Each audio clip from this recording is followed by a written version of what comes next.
नमस्कार, news one India में आप सभी का स्वागत। आपके साथ में अर्चना कौशल। आप देख रहे हैं 4 का चक्रव्यूह। शुरुआत करेंगे बड़ी खबर के साथ।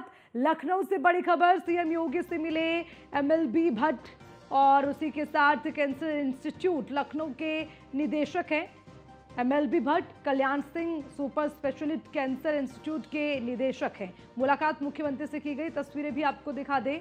और मुख्यमंत्री से मुलाकात करते हुए नजर आए एमएलबी। हालांकि आपको बताते चलें, Kalyan Singh super speciality cancer institute के निदेशक हैं।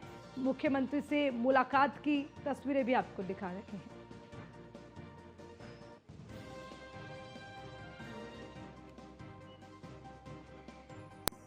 और इसी बीच अब सीधा रुख करते हैं दिल्ली की किराड़ी का, जहां मुख्यमंत्री योगी आदित्यनाथ सभी को संबोधित कर रहे हैं। बिजली पूरी मिलेगी, कनेक्टिविटी चाहे वह सड़क की हो, रेल की हो या फिर हवाई जहाज की, तीनों की बेहतरीन कनेक्टिविटी प्रयागराज के लिए उपलब्ध रहेगी। बहनों और भाइयों, एक और प्रयागराज मां गंगा के तट पर लगने वाला इस सदी का सबसे बड़ा महाकुंभ, प्रधानमंत्री मोदी जी के विजन के अनुरूप देश और दुनिया से आने वाले श्रद्धालुओं को न केवल आकर्षित कर रहा है बल्कि पुण्य का भागीदार भी बना रहा है। नमामि गंगे परियोजना के बाद मां गंगा की अविरल और निर्मल धारा का दर्शन देश और दुनिया कर रहा है, संगम में स्नान कर रहा है। कल आपने देखा होगा उत्तर प्रदेश सरकार के मेरे सभी मंत्रीगण, 54 मंत्री मेरे साथ प्रयागराज के संगम में एक साथ डुबकी लगाए हैं, एक साथ डुबकी लगाए हैं, पुण्य के भागीदार बने हैं। हम सब सौभाग्यशाली हैं कि देश और दुनिया से आने वाले श्रद्धालुओं की सेवा करने का इस महाकुंभ के बहाने हमें अवसर मिला और उत्तर प्रदेश को नजदीक से देखने का अवसर इन सभी पूज्य संतों को, श्रद्धालुओं को प्राप्त हो रहा है। बहनों और भाइयों, अगर एक मुख्यमंत्री के रूप में मैं और मेरे मंत्रीगण प्रयागराज के संगम में स्नान कर सकते हैं, तो मैं पूछना चाहता हूं, दिल्ली में आम आदमी पार्टी के अध्यक्ष से अरविंद केजरीवाल जी से मैं पूछना चाहता हूं, क्या यमुना जी में वह भी अपने मंत्रियों के साथ जाकर के स्नान कर सकते हैं क्या?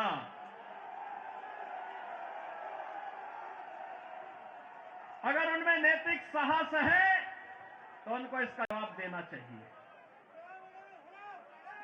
यमुना मैया को एक गंदे नाले के रूप में बदलने का अपराध क्या उन्होंने किया है कि नहीं किया है? और अगर वह व्यक्ति इस बात का अपराधी है तो फिर मुझे नहीं लगता है कि जिस जनता जनार्दन की इस अदालत में उन्हें कोई माफी दी जानी चाहिए। वो माफी के हकदार नहीं हो सकते। बहनों और भाइयों, आज जब हम लोग दिल्ली की स्थिति को देख रहे हैं, ये राष्ट्रीय राजधानी है और राष्ट्रीय राजधानी में एनडीएमसी के क्षेत्र को छोड़ दें, शेष दिल्ली में क्या स्थिति है सड़कों की, शेष दिल्ली में क्या स्थिति है सीवर की, शेष दिल्ली में क्या स्थिति है स्वच्छता की और क्या स्थिति है पेयजल की। ये बुनियादी सुविधाएं होती हैं, ये बुनियादी सुविधाएं होती, हर नागरिक का अधिकार होता है इन सभी सुविधाओं पर। याद करिए, आज से 1 दशक पहले तक लोग याद करते थे, सुविधा प्राप्त करने के लिए दिल्ली आने की बात करते थे, सुविधाओं के लिए दिल्ली आते थे। अच्छी सड़क देखनी हो, मॉडल देखना हो मेट्रो का मॉडल जो सरदार अटल बिहारी वाजपेयी जी ने प्रारंभ किया था, उसे देखने के लिए पूरा देश दिल्ली आता था। सड़कों की बात होती थी, दिल्ली आता था। स्वच्छता की बात होती थी, दिल्ली आता था। कोई नया कार्य होता था, उसको देखने के लिए लोग दिल्ली आते थे।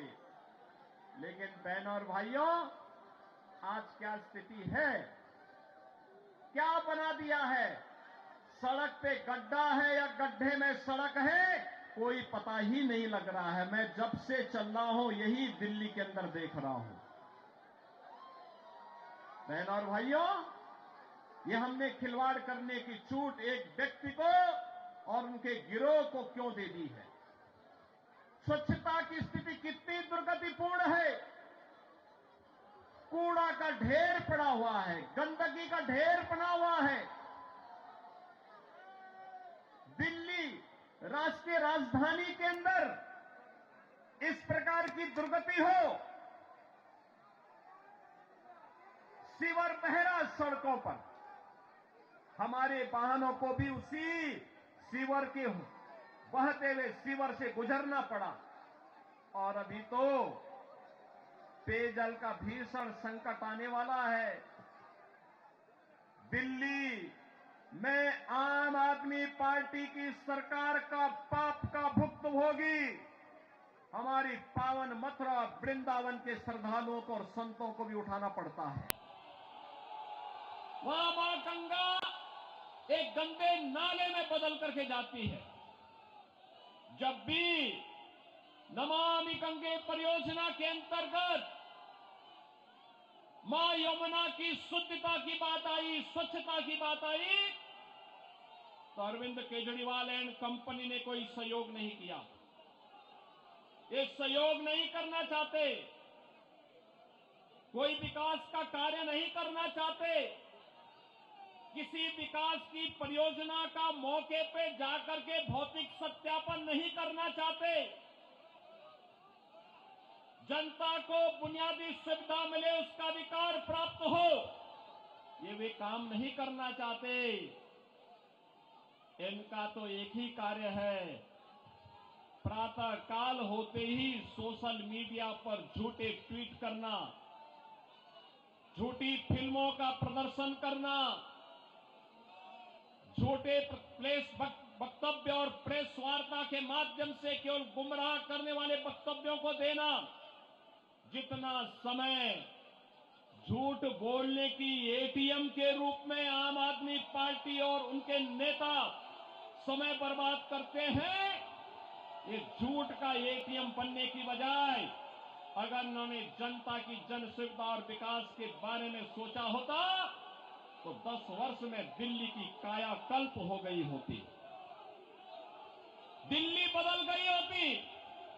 लेकिन बहन और भाइयों, दिल्ली बदलने की नहीं, इन लोगों ने दिल्ली को तो एक कूड़ा घर बना दिया है, दिल्ली को अव्यवस्था का एक अड्डा बना दिया है। आजकल मैं सुन रहा हूं अपने भाषणों में से अरविंद केजरीवाल जी बार बार उत्तर प्रदेश की चर्चा कर रहे हैं, लेकिन उनको भूलना नहीं चाहिए,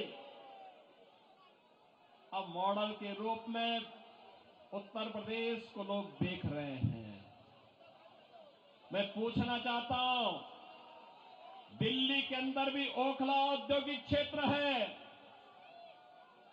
और पिछले 10 वर्ष में उद्योग ना के बराबर लगे हैं, कोई सुविधा नहीं, कोई सुविधा नहीं। आम आदमी पार्टी ने एक सुनियोजित साजिश के अंतर्गत ओखला दिल्ली के अंदर उद्योग तो नहीं लगने दिए, कोई रुचि भी नहीं ली, लेकिन इसमें बांग्लादेशी घुसपैठियों को, रोहिंग्या को जरूर बसाने का काम किया है। आम आदमी पार्टी के नेताओं के घर में आधार बनाने की मशीन के माध्यम से आधार बांटे जाते हैं इन बांग्लादेशी घुसपैठियों को, और दूसरी तरफ उत्तर प्रदेश में न्यू ओखला के रूप में नोएडा की तस्वीर भी आप सबके सामने है। आज आप जाइए दिल्ली की सड़कों को और नोएडा की सड़कों को जाकर के देखो, जमीन आसमान का अंतर नजर आएगा।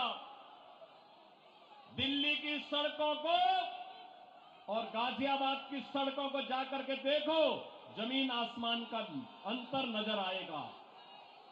उत्तर प्रदेश के शिक्षण संस्थानों को, उत्तर प्रदेश के मेडिकल कॉलेजेस को और दिल्ली के अंदर यहां की राज्य सरकार के द्वारा चलाए जाने वाले वे जर्जर विद्यालय के भवनों को देख करके आप अंदाजा लगा सकते हैं कि बच्चों के भविष्य के साथ इनका व्यवहार क्या है।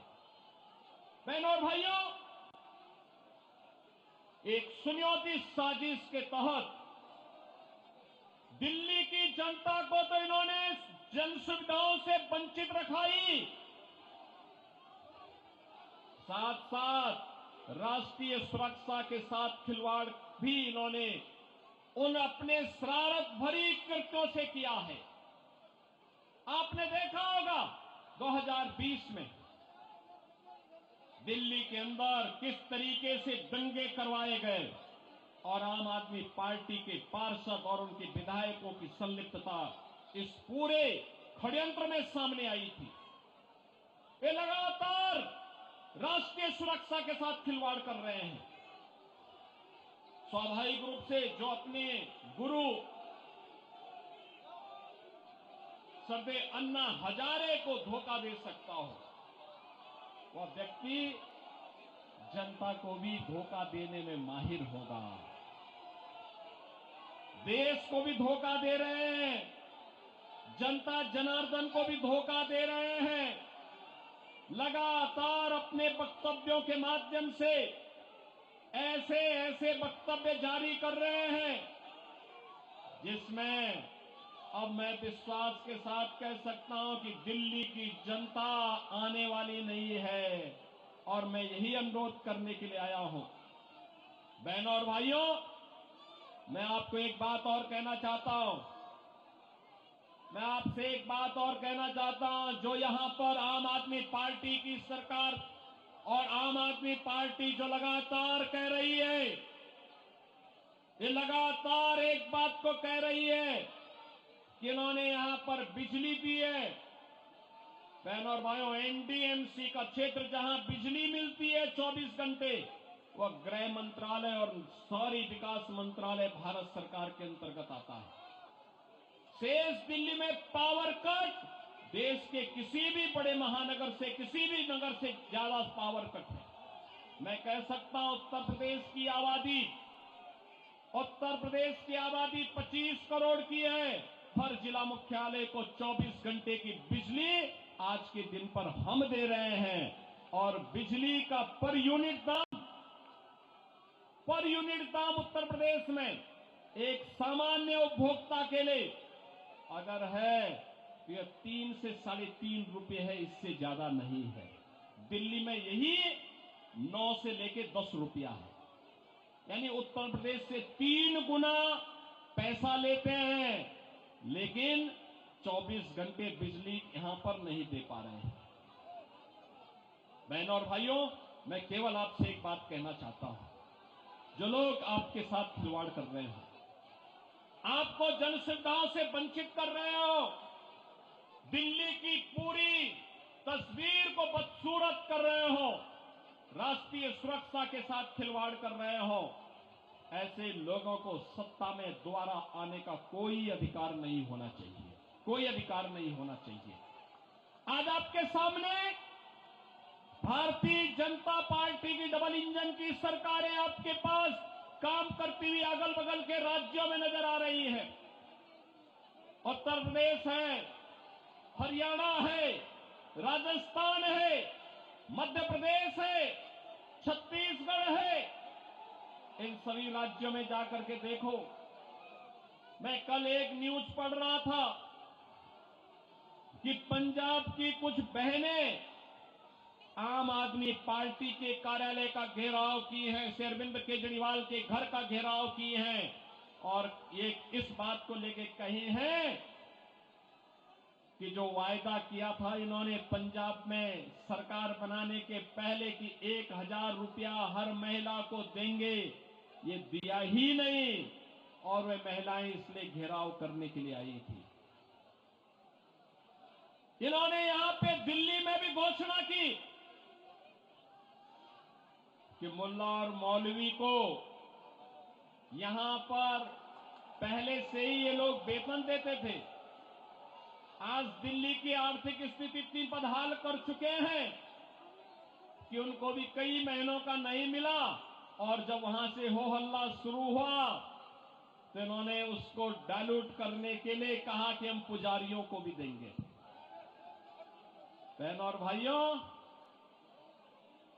मैं पूछना चाहता हूं अरविंद केजरीवाल जी से और उनकी पूरी टीम से, क्या किसी मंदिर के सुंदरीकरण की कार्य योजना को उन्होंने कभी आगे बढ़ाया? कभी बढ़ाया? मॉडल देखना हो तो आइए काशी में काशी विश्वनाथ धाम को देखिए। मॉडल देखना हो अयोध्या में श्री राम जन्मभूमि पर भगवान राम के भव्य मंदिर के मॉडल को देखो। मॉडल देखना हो तो प्रयागराज में आइए। प्रयागराज में महाकुंभ के आयोजन स्थल को देखो। आस्था का सम्मान ऐसे होता है। 1000 से अधिक ऐसे विरासत से जुड़े हुए धार्मिक और आध्यात्मिक स्थलों के पुनरुद्धार और सुंदरीकरण का कार्य के लिए उत्तर प्रदेश के अंदर चल रहा है या पूरा हो चुका है। बहनों और भाइयों, यहां पर आम आदमी पार्टी आपकी भावनाओं के साथ खिलवाड़ कर रही है, लेकिन वे भत्ता देने की बात और मानदेय देने की बात करते समय भूल गए कि उन्होंने बौद्ध मठों से जुड़े हुए भंतों को छोड़ दिया है। बनते भी पाए इसकी उनको चिंता नहीं। भगवान वाल्मीकि के समय से वाल्मीकि समुदाय से जुड़े हुए तमाम हमारे संत वाल्मीकि मंदिरों में पूजा अर्चना करते हैं, उनको उन्होंने भुला दिया। उनके एजेंडे में कहीं नहीं। आम आदमी पार्टी के एजेंडे में रविदासी मंदिरों के पुजारी नहीं है। यानी आज भी इनकी तुष्टीकरण की जो पॉलिसी चली आ रही है, बांटो और राज करो की पॉलिसी चली आ रही है, वह अभी भी मानदेय और सरकारी पैसे से उस मानदेय या भत्ता देने में भी उसमें ये लोग परहेज नहीं कर पा रहे हैं। और इसीलिए तो मैं आप सबसे कहना चाहूंगा कि बहनों और भाइयों, आज प्रधानमंत्री मोदी जी के नेतृत्व में हम एक नए भारत का दर्शन कर रहे हैं। एक नया भारत। अगर हमें काशी में काशी विश्वनाथ का दर्शन कराता है तो उत्तराखंड में केदारपुरी में भगवान केदारेश्वर का भी भव्य मंदिर का पुनरुद्धार का कार्य वहां चल रहा है। मध्य प्रदेश में महाकाल का महालोक है तो उत्तर प्रदेश के विंध्यवासिनी में मां विंध्यवासिनी का धाम भी एक नए कॉरिडोर के रूप में विकसित हुआ है। अयोध्या में 500 वर्षों के बाद फिर से रामलला विराजमान हो गए हैं।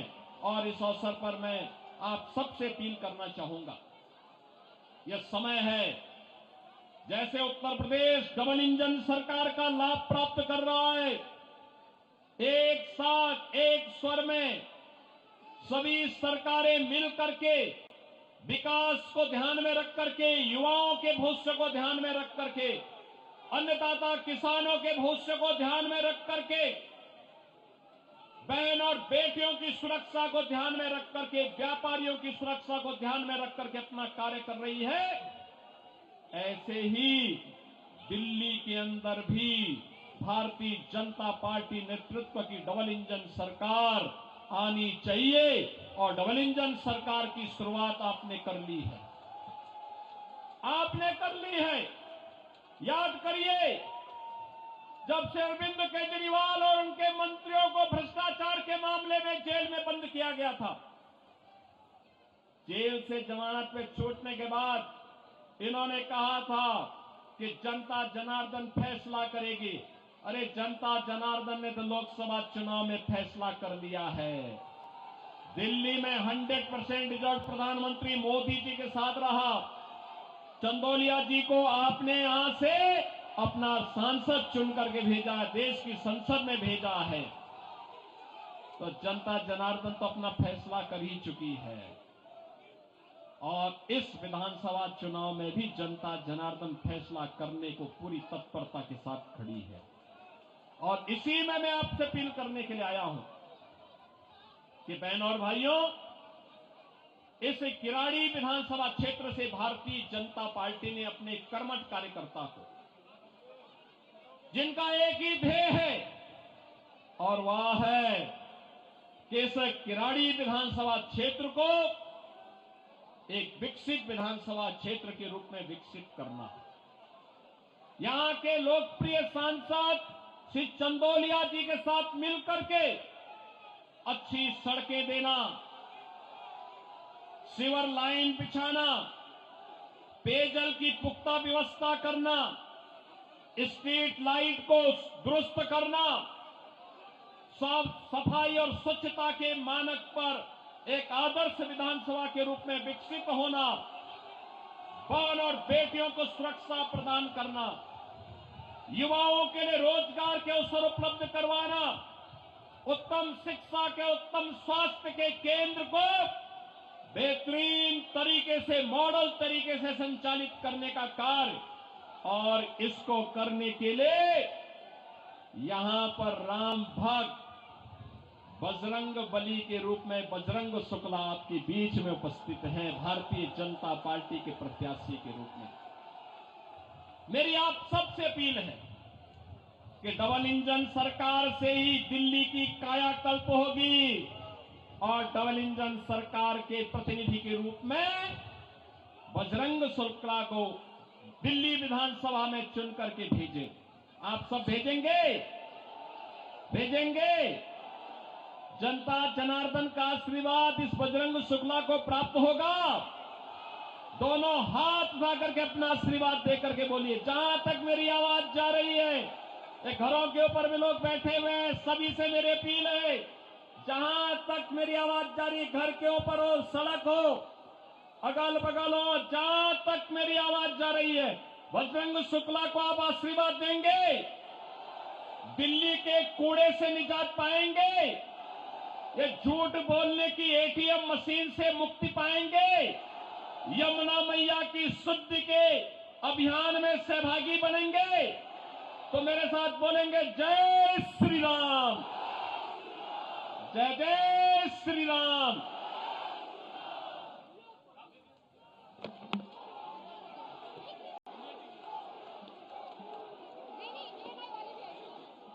तो मुख्यमंत्री योगी आदित्यनाथ को आपने सुना, केजरीवाल पर बड़ा हमला। दिल्ली में मुख्यमंत्री योगी आदित्यनाथ का दिल्ली वासियों को संबोधन। क्या केजरीवाल यमुना में स्नान कर सकते हैं? सबसे पहले अपने संबोधन में इस पर निशाना साधते हुए केजरीवाल को अपने निशाने पर मुख्यमंत्री योगी आदित्यनाथ ने लिया। और इसी के साथ मुख्यमंत्री योगी आदित्यनाथ ने ये पहली जनसभा आज दिल्ली के किराड़ी में की है। ऐसी कई जनसभाएं और भी मुख्यमंत्री योगी आदित्यनाथ करेंगे।